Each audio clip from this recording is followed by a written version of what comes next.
These are just 3 of the Riverland cars for the Hotham Valley Railway that you can see. The rest are up at Dwellingup. We're down at Pinjarra and we're now looking north.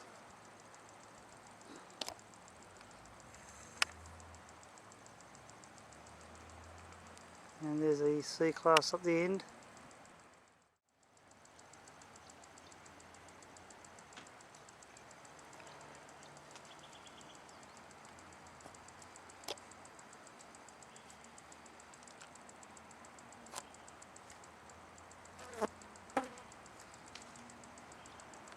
Well, there's the Australind.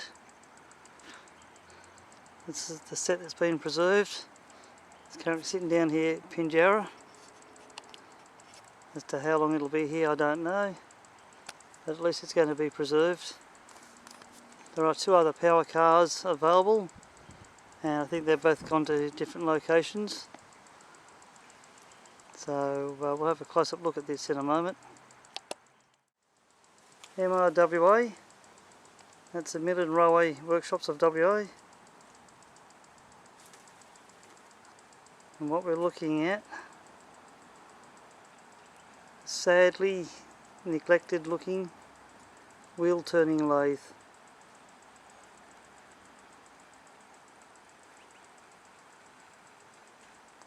The motor's down here on the left, and then through the gutsy here you put your set of wheels on your axle and you turn between centres.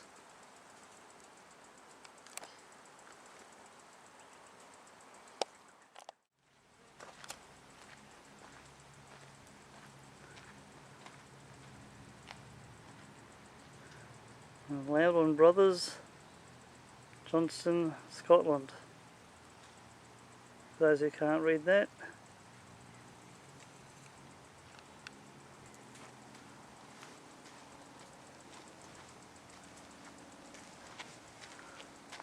Bit sad to see it in this condition.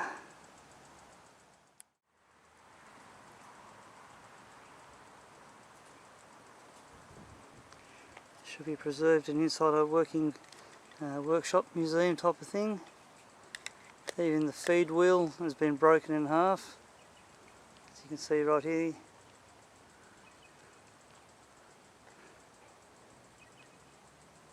Up here is where you put all your cutting tools. That's one side. The other cutting tools would go up here in the other head. That's your face plate for one wheel. Face plate for the other wheel. You can see your jaws where they're positioned.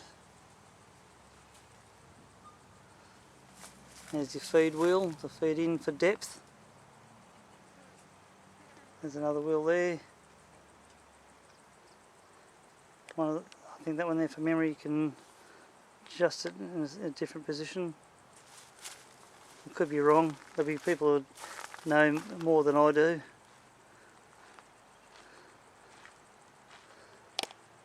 Very, very sad state of condition.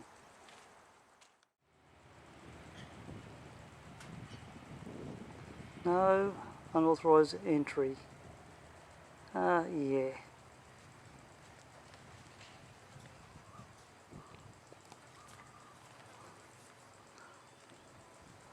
I remember this back in the 90s when most of the Hotham Valley had its collection down here. Now most of it's up in Dwellingup. Very sad condition for XA 1401, I think this is. I could be mistaken. But nothing a vandal wouldn't attack, of course, as can be seen clearly there. And at the other end is exactly the same. Now these vandals should bloody think, if they own something like this, would they like someone attacking their stuff? I doubt they would. The only difference between the XA and XB series locos, this is intercab door. So if you had 2 XAs or XAXB or 2 XBs together, they would be where you walk between locomotives. There is a walkway down the interior from one cab to the other, but if you needed to go between locos, you could do it while the train was in motion, if you were brave enough.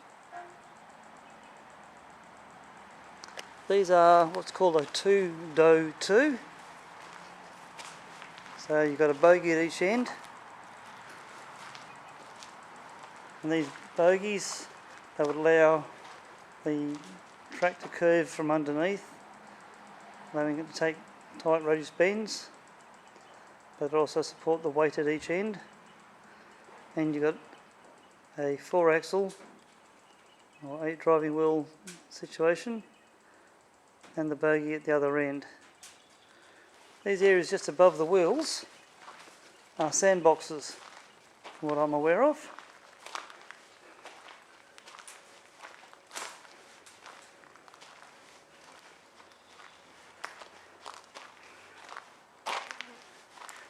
As can be seen, the cab door's been opened.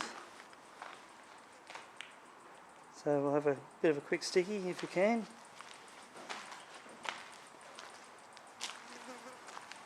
Luckily there's a few of these preserved.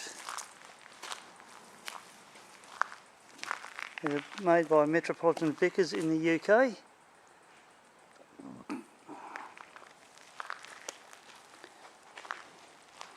Now, unfortunately, there's no visible sign of where the numbers used to be.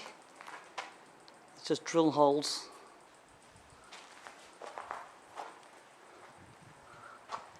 Up in the cab here. I won't go climbing up in there at the moment. I do not wish to get in trouble. But yeah, if I can get this into here, you might be able to see.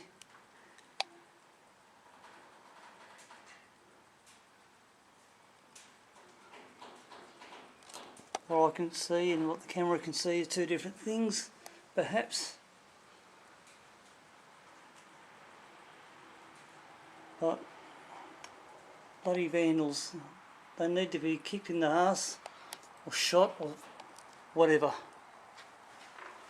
Should be no reason for vandals in today's society. See the unique arrangement for the cab steps. These locos were quite prominent on the Perth metro area back in the 80s and phased out by the 90s. You may have gotten to see occasional one or two of these by then. For those wondering what this part is down here, that's a speed recorder. It goes to the speedo in each cab to notify the driver what speed he's doing or what speed that axle is doing, depending if it's getting wheel slip or not. Most of these springs, in my opinion, have collapsed down, looking opposite of what they should do. But you think of how many tonnes sitting on top of those, and you look at it and go, yeah, it could explain it.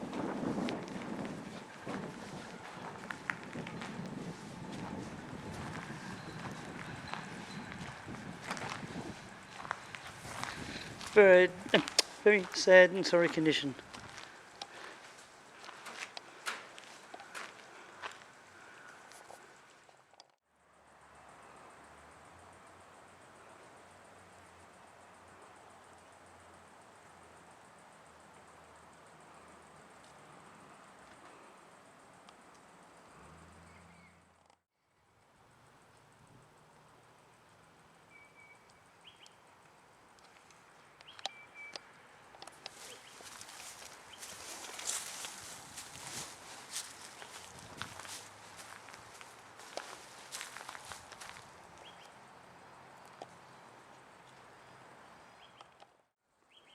Here in the distance we've got an old ADG rail car.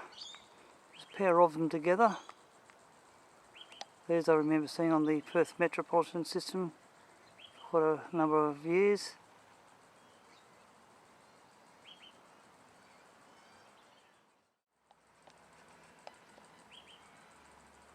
It's an AY class carriage consisting of also AYE, AYF, AYDs. So again, Very sad and sorry condition. An ex-suburban car. These are from the steam haul era.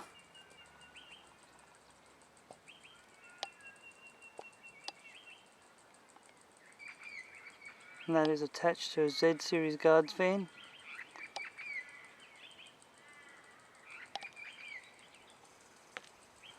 Hopefully one day the Hotham Valley Railway will be able to get these transferred up to Dwellingup as well.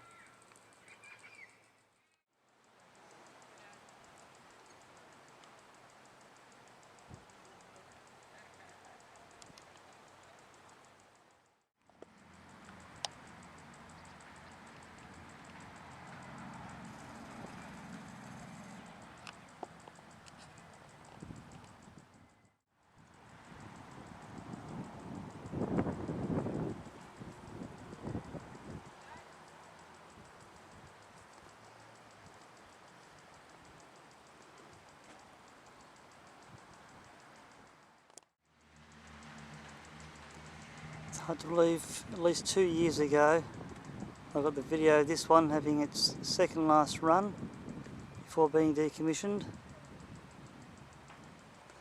and out of the 4 power cars and the 1 trailer car, it's good to see that this set hasn't been totally destroyed yet.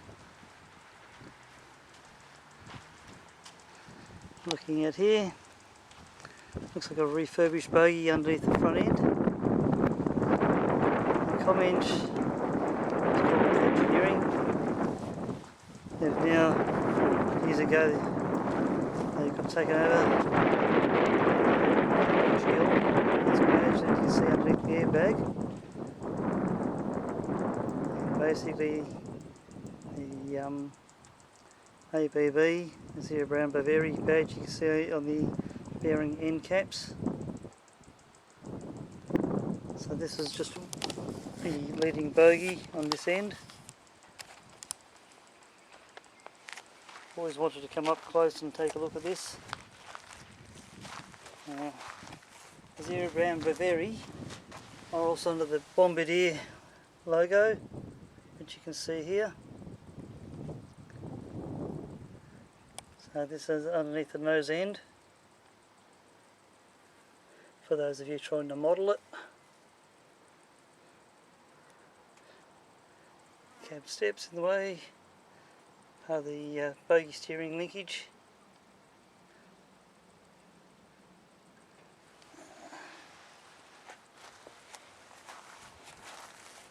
Here's the UGL badge.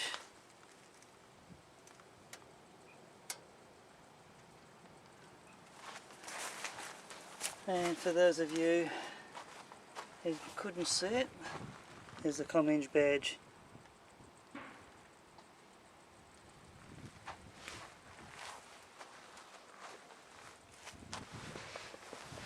Just to give you an idea how low to the track it is underneath.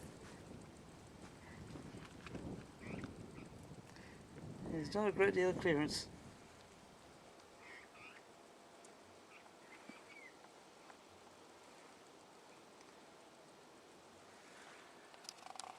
This is one of the fuel tanks on this power car. I can't remember how many thousand litres it takes, but at least it should be enough to get itself to Bunbury or to Perth before needing to be refilled. Down along here,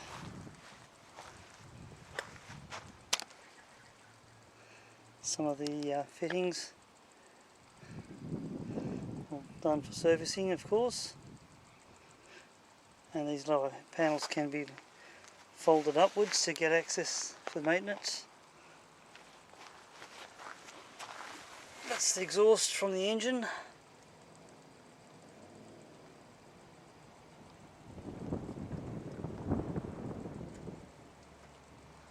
And again, see, it's not a great deal of clearance. I'm just about on the ground with the camera. And there's the diesel engine.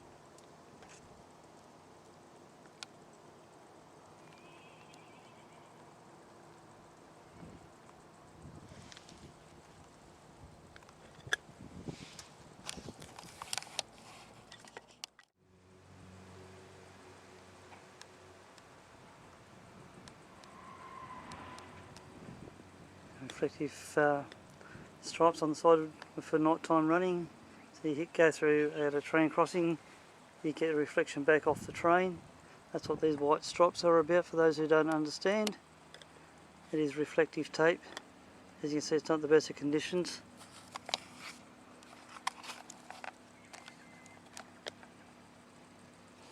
And here we are down the trailing end. So you can see it's power car ADP 102. Oh, look, time for a message.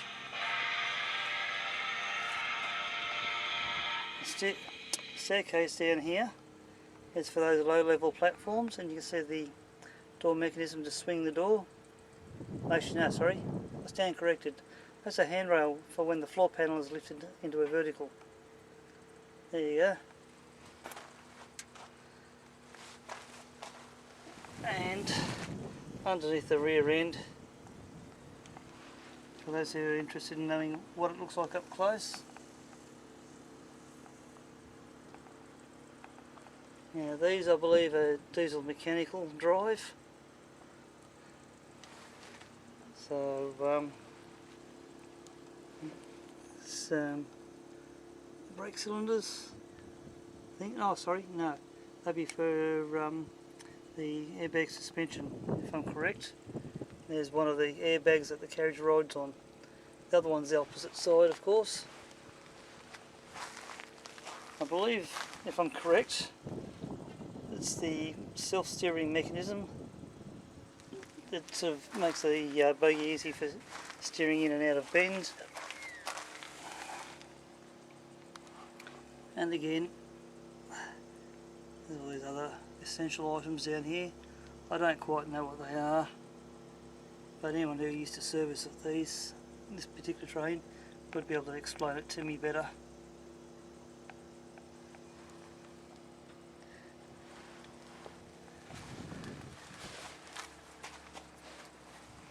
So there, that's one power car. As we come through here, we have the intermediate coach. Bit of detail on the end. Number one end. Some of the decal work that's on the back. And again, the Schaffenberg electro couplers used in the middle as well as each end. Springing here for the vestibules.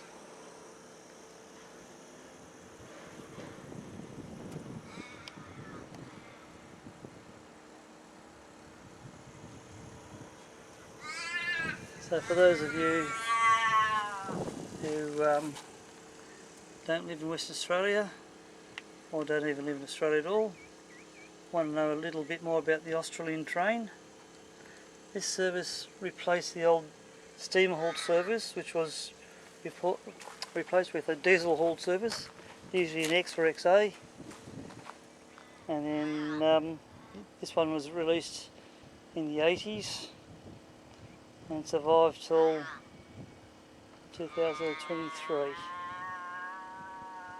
The stairwell has been removed for whatever reason, I don't know, and as you can see, some of the valance is missing. Otherwise it'd be like that one there, fully enclosed.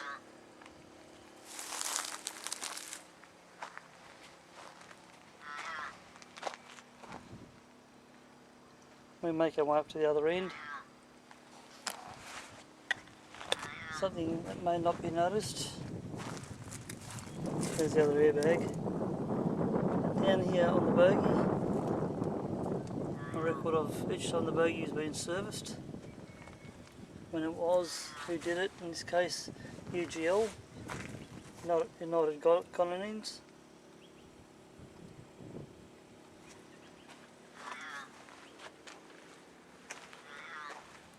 And as we come down here,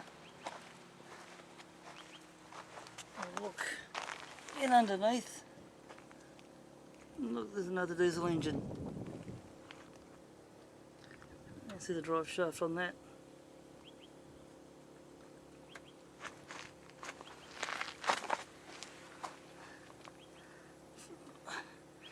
That's the gearbox, and we get the camera in the right position. That's the mounting and support, and the drive shaft would go through to the bogie.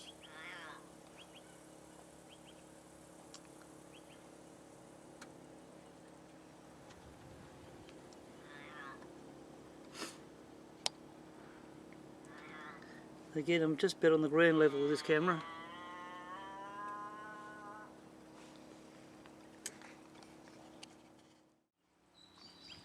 There's another fuel tank down here.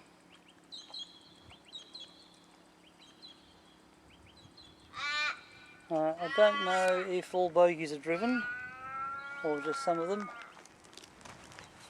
I get the impression this bogie isn't, because the fuel tank is in the way. And as you can see, there's very little distance, I should say, to the track. So I'm guessing there's one powered bogie on each rail car.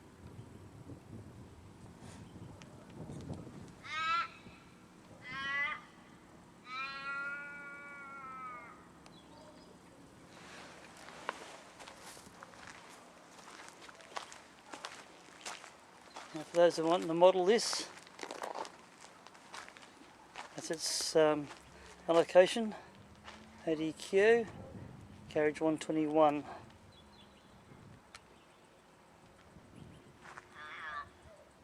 can clearly see here the stairwell, same as the others.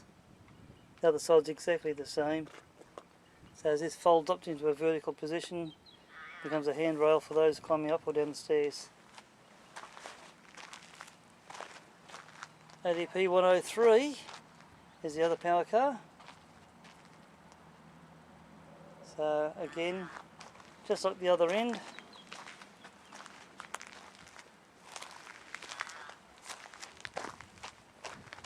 a bit of a close-up look at the underneath end of it.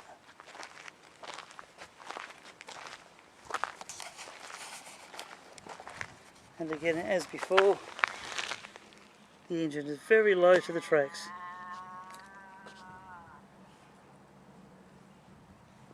Looking back this way,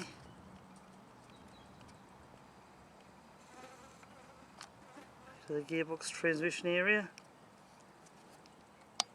and the drive to the rear end looks like it may have been disconnected and put inside.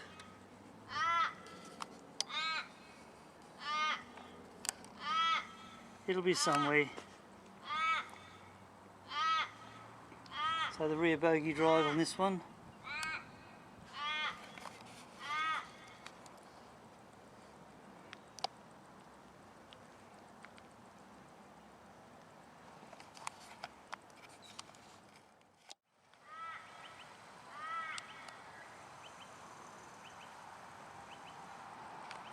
So there's a final look at the Australind, sitting down at Pinjarra, Western Australia. Hopefully enough security keeping an eye on this, and I don't expect it to be here forever, but it would be nice to see it preserved and put back into running service.